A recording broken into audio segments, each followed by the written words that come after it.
Good morning students. हमारा आज का नया वर्ड है कैडेंस। CADENCE Cadence. और हमें क्या पता करना है?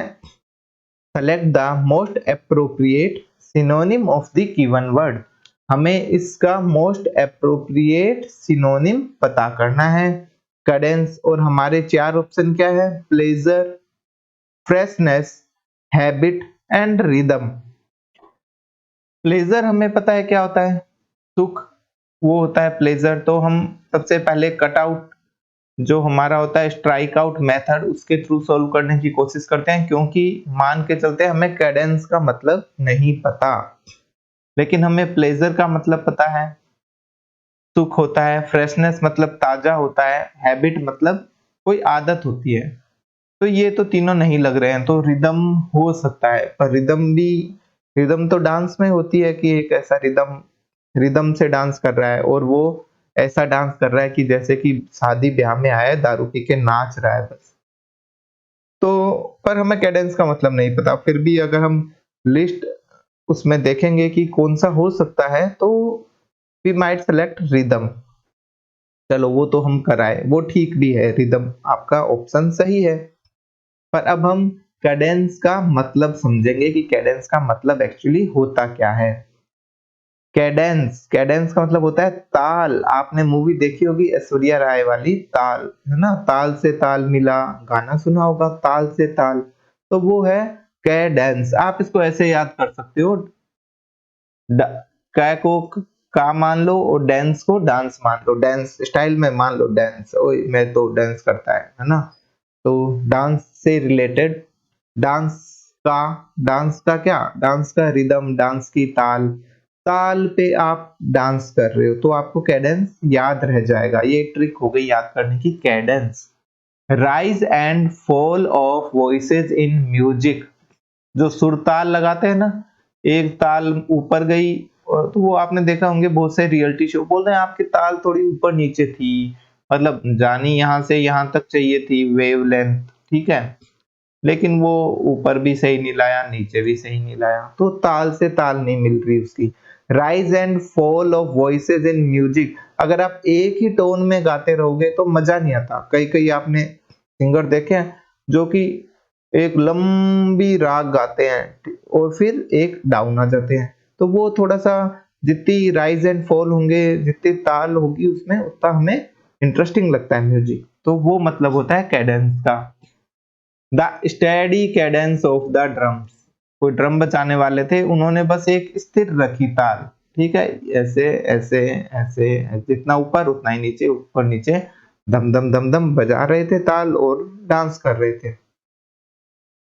तो कैडेंस का मतलब हो गया ताल। अब इसके और सिनोनिम्स क्या क्या हो सकते हैं वो हम देख लेते हैं।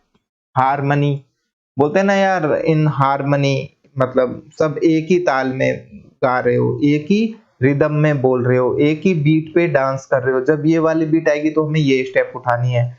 तो harmony, beat, rhythm, accord. Accord मतलब सबकी एक तरह से सहमति हो गई, वो भी ताल है।